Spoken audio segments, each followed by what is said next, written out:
Chapter 9. The Trial of Endurance. Rishon came with her, respectfully a step behind as they returned to the capital for the final trial. He carried her things and held out her chairs without being asked. He walked where her shadow fell so she would not have to turn to find him. He spoke only when spoken to, and even then, his answers were careful, measured, designed to take up as little space as possible.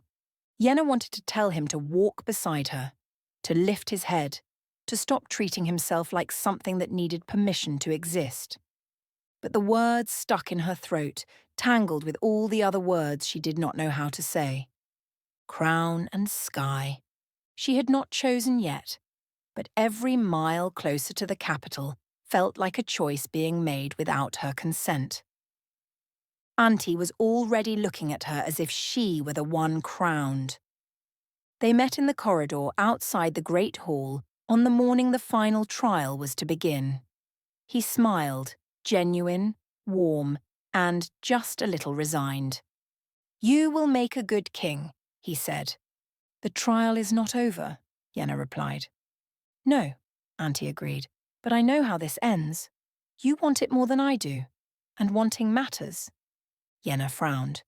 "You do not want the crown?" "I want," Auntie said carefully, "to go home, to my wife, to the child that will be born any day now, to the estate I have been neglecting for 2 months while I play politics."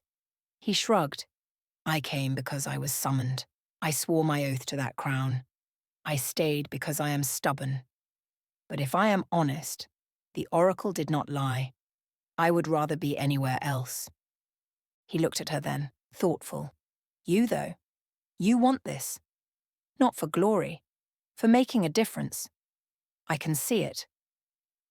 Yenna did not answer because she did not know if he was right. A week ago, he would have been. Now, she was not certain anymore. The great hall was full when they entered.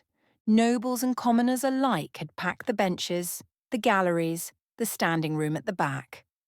The final trial, the trial of endurance, was always public, always brutal, always the thing people remembered when they spoke of kings.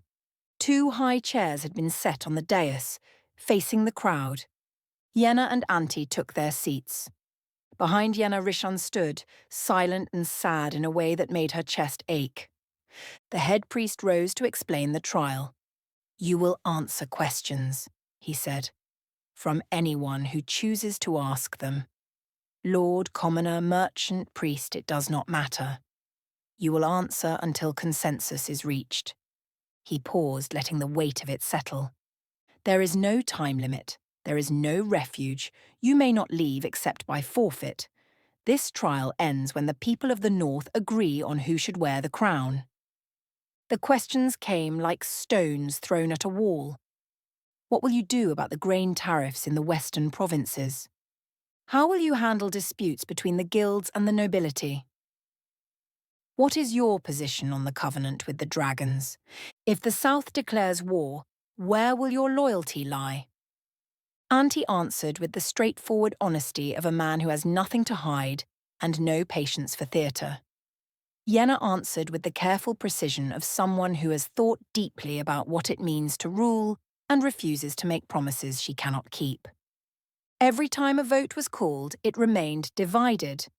The hall was split cleanly down the middle, half for the knight who spoke plainly and loved his family, half for the woman from the deep north who understood the land and its people in ways that came from lived experience rather than birthright. Hours passed. The questions grew sharper. How will you ensure the North does not starve in a hard winter? What will you do when a lord defies you? If you must choose between justice and mercy, which will you pick? Yenna's throat grew hoarse. Auntie's patience wore thin, but neither of them faltered. Behind Yenna, Rishon stood like a statue carved from grief. Then the news came. A messenger burst into the hall, breathless and urgent, and whispered to one of the guards. The guard approached Auntie and leaned close. Auntie paled.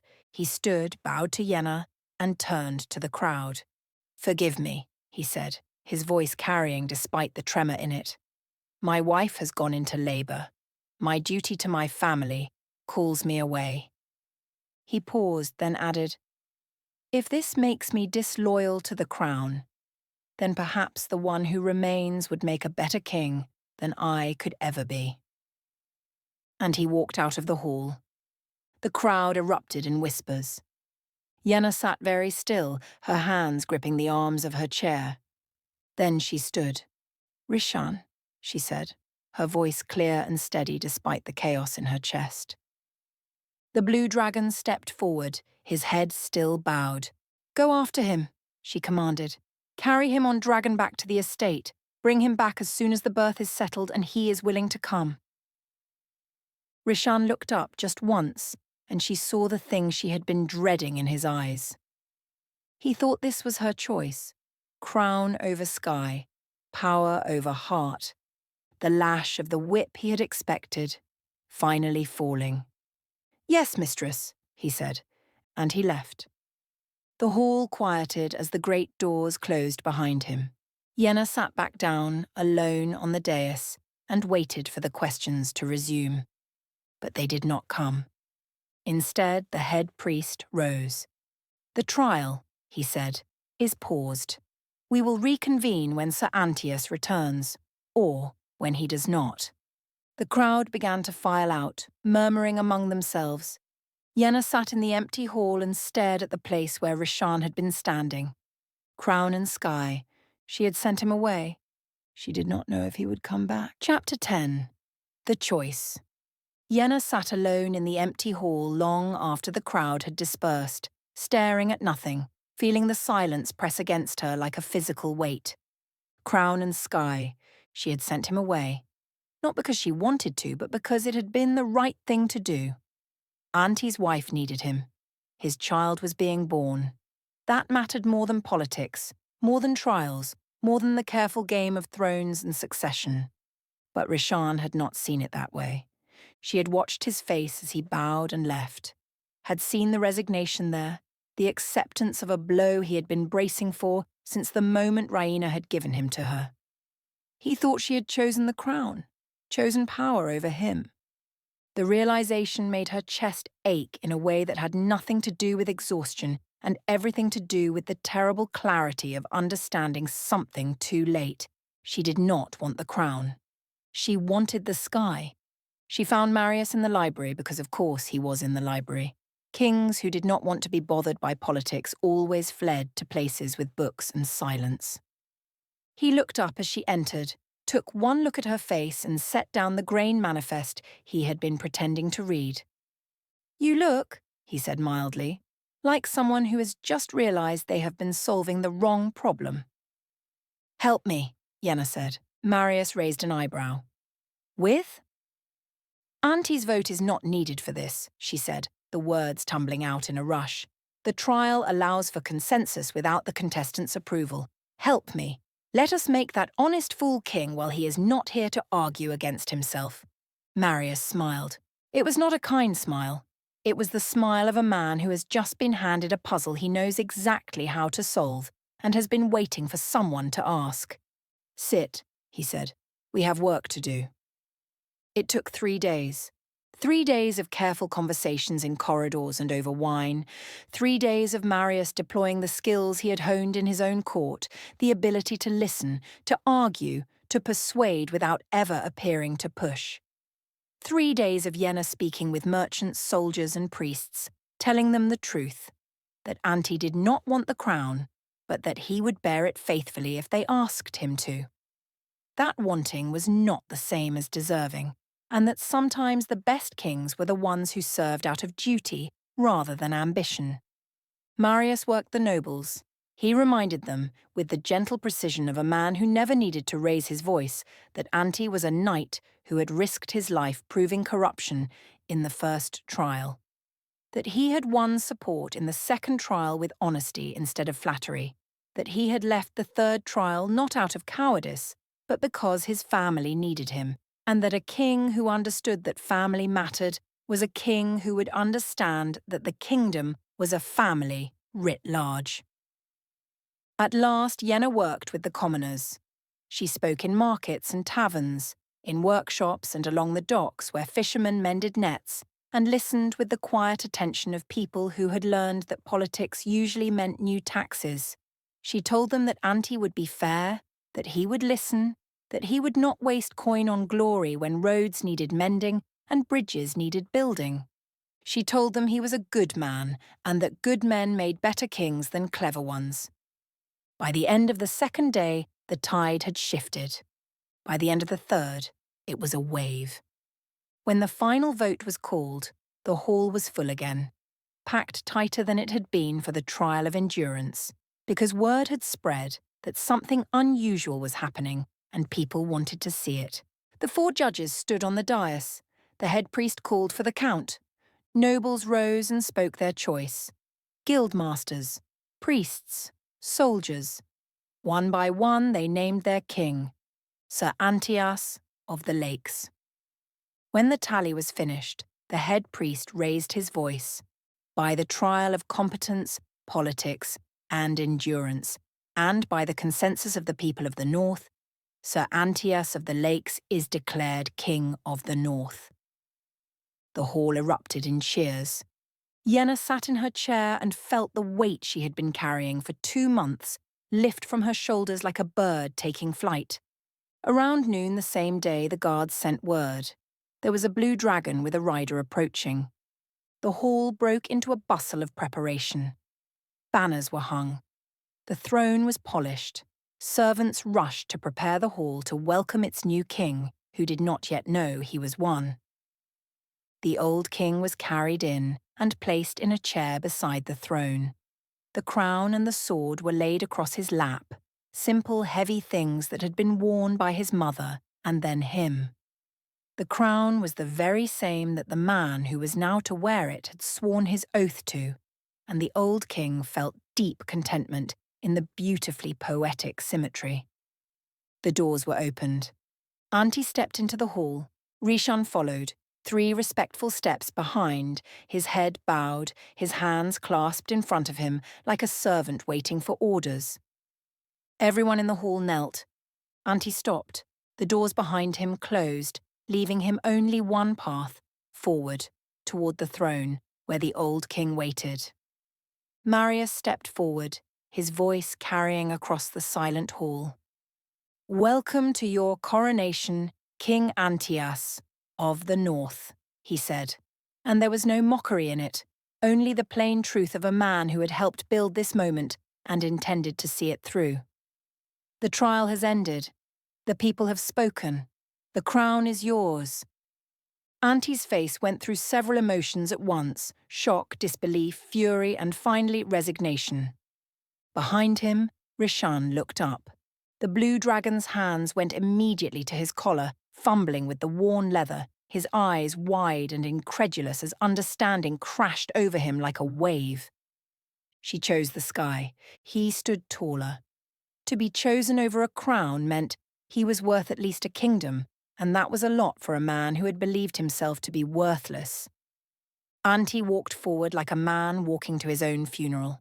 Each step was deliberate, measured, and filled with the stiffness of someone who has just realized they have been outmaneuvered and cannot, for the life of them, figure out how to escape. He reached the throne, stopped, turned to glare at Marius. "You," he said. "Me?" Marius agreed, smiling. Auntie turned the glare on Yenna, who stood to the side, trying very hard not to laugh. "You did this," he accused. "I did," she said. "You are welcome." "I do not want it," Auntie said, his voice tight. "I know," Yenna replied. "That is why you will be good at it." The old king, sitting with the crown and sword in his lap, smiled faintly. "Sit, boy. You have been chosen. You do not get to refuse. You swore your oath to this crown. Your oath expects you to obey even when it asks you to carry it on your own head." Auntie looked at the throne, at the crown, at the hall full of people who had knelt for him and were now waiting, patient and expectant, for him to accept what they had given. He sat, The old king placed the crown on his head with shaking hands. "Wear it well."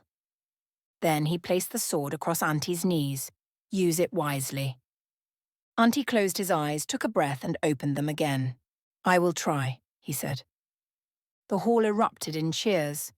Yenna did not wait for the ceremony to finish. She turned, walked straight to Rishan, grabbed his hand and dragged him out of the hall, while the new king was still being congratulated by people who would spend the next month teaching him how to rule a kingdom he had never wanted. Rishan followed, stumbling, his fingers still fumbling with the collar that he could not quite bring himself to remove without permission. "Mistress," he began. "Stop calling me that," Yenna said, pulling him into a side corridor, away from the noise and the crowds and the weight of crowns. She stopped, turned, and looked at him. He was taller already, straighter. The hunch in his shoulders had eased, and his eyes, pale blue like winter sky, were bright with something that looked like hope and terror in equal measure. "I chose the sky," she said. "Do you understand? I chose you." Rishan stared at her. "The crown was never what I wanted," she continued. "The prophecy said I had to choose between crown and sky, between power and heart. I chose the sky. You." His hands were shaking. "But mistress is—" "Stop," she said again, gentler this time. "I am not your mistress. I am your mate, if you will have me, if you choose me back." Rishan made a sound that was half laugh, half sob. "If I will." He stopped, shook his head, and then, finally with shaking hands, he pulled the leather collar from his throat and let it fall to the floor. Yenna stepped forward and kissed him. It was not graceful. It was not planned. It was desperate and clumsy and exactly right. When they broke apart, Rishan was crying. "I will have you," he whispered, "for as long as you will let me." "Good," Yenna said, "because I am terrible at doing things alone, and I am going to need someone to carry me when I get tired of walking." Rishan laughed, bright, startled, and free. And somewhere in the hall behind them, a new king sat on a throne he did not want, while the woman who had given it to him flew away on dragon wings, choosing the sky over the crown and finding, in that choice, exactly what the oracle had promised.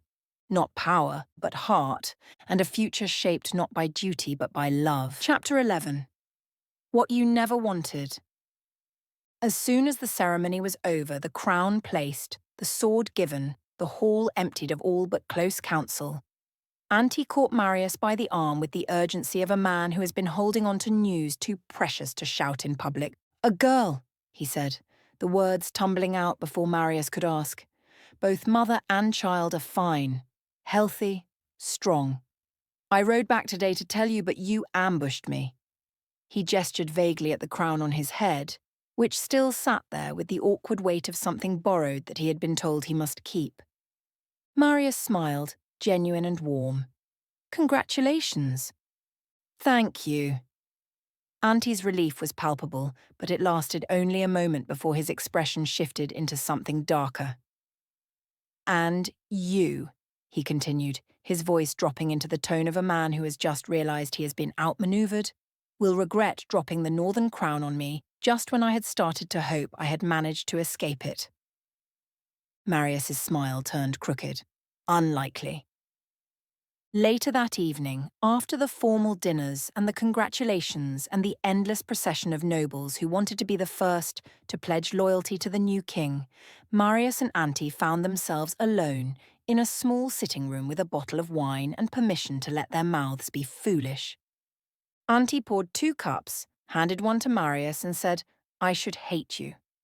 "You should," Marius agreed. "I wanted to go home." "I know."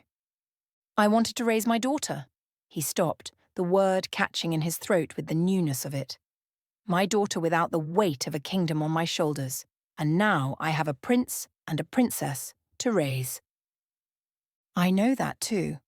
Auntie drank deeply, set down the cup, and looked at Marius with the exhausted honesty of someone who has run out of energy for pretense. "Why?" Marius was quiet for a moment, turning his own cup in his hands. Then he said, carefully, I do feel guilty doing this to you. You deserve better than to have a crown dropped on your head without warning. Then why do it? Because, Marius said, those mated dragons pay too high a price for denying the bond. I know what it does, what it costs. Yenna would have broken under it, and Rishan with her. And the North would have had a king who was half mad, trying to rule while her heart was no longer whole. The choice was still hers. If she would have asked for the crown, I would have still helped her. But I believe she made the right choice. He paused, took a drink, and continued.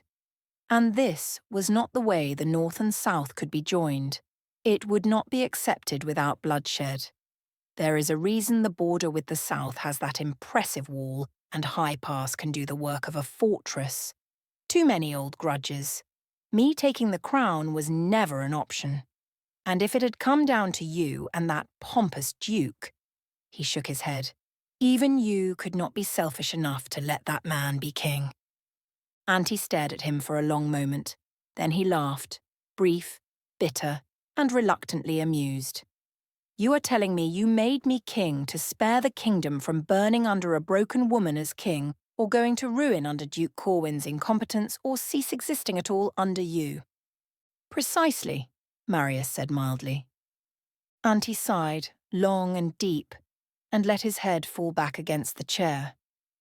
I hate that you are right. I know. I hate that I am not selfish enough to refuse. I know that too. They sat in silence for a while, the wine warming them from the inside and the fire doing the rest. I wonder, Auntie said eventually, where the girl ran off to with that blue dragon. Marius's smile turned wicked. You probably do not want to know. It most likely is not in any way proper. Dragons and their mates do not behave. Auntie groaned. She chose the sky. She did. And I am stuck with the crown. Marius smiled and wisely said nothing. This, Auntie said, raising his cup, is the worst friendship I have ever had. Probably, Marius agreed, raising his own. But it is honest.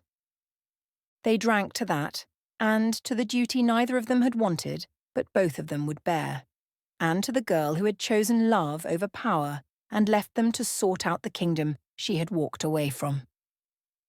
The next day they all returned to Redder House to bring the news home, though of course the news had already arrived via courier, and the speed with which gossip travels when it involves crowns, dragons, and newborn princesses. The formal coronation, with foreign dignitaries and the pomp that kingdoms demanded, would be in a month. That would give everyone time to sort their travel, prepare their gifts, and polish their best behaviour. This was how it had always been done with trials. The first coronation was for the kingdom, a private matter. The second would be for the world. Until the formal one, Auntie would divide his time between the palace, where he would learn his new role under the guidance of advisers who had been doing this longer than he had been alive, and home for rest days, where his wife and newborn daughter waited. Then, at the official coronation, they would all move to the palace permanently and be a proper royal family.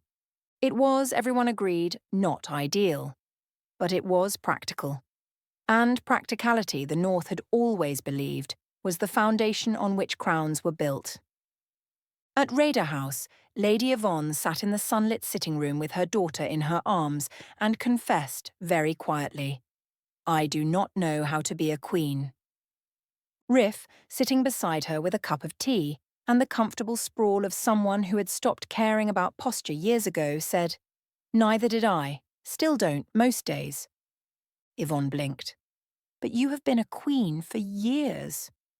I am a soldier, Riff corrected. I married a king. That does not make me qualified to rule, only obligated to help him do it without falling over.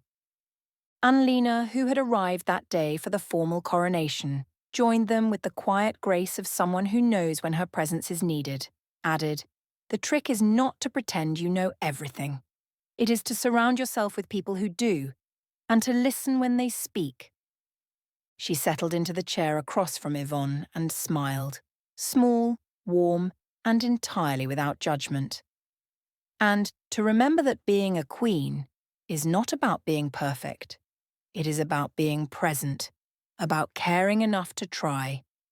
Lady Lyanna, presiding over the gathering with the satisfied air of a woman who has orchestrated precisely this conversation, poured more tea. "You will not be alone, dear. You will have advisors, servants, a council that will spend most of its time arguing about grain and taxes and whether the Navy needs new ships. And us," Rife added, "for what that is worth." Yvonne looked at the three women. Riff, who had earned her place with a sword, and Lena, who had run from one kingdom and helped build another.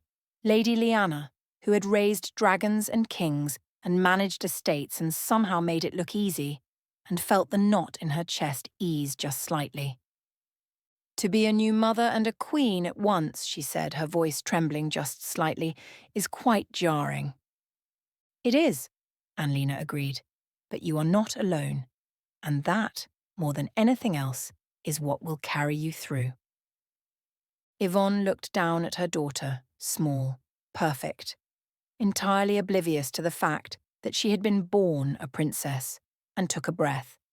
"All right," she said. "I will try." "That," Lyanna said, smiling, "is all anyone can ask." And in the corner, Sienna whispered to Caspian, "Your sister is going to be a princess. That means you are definitely a prince. Do you know any magic tricks yet?" Caspian, who was still learning that laughter was allowed, grinned. "Not yet, but I will." Outside, the North settled into the knowledge that it had a new king, one who had not wanted the crown, but would wear it anyway, because duty was heavier than desire, and some men were built to carry weight they never asked for. And somewhere in the sky, a blue dragon flew with his mate on his back, choosing joy over power, and finding in that choice the freedom that crowns could never give.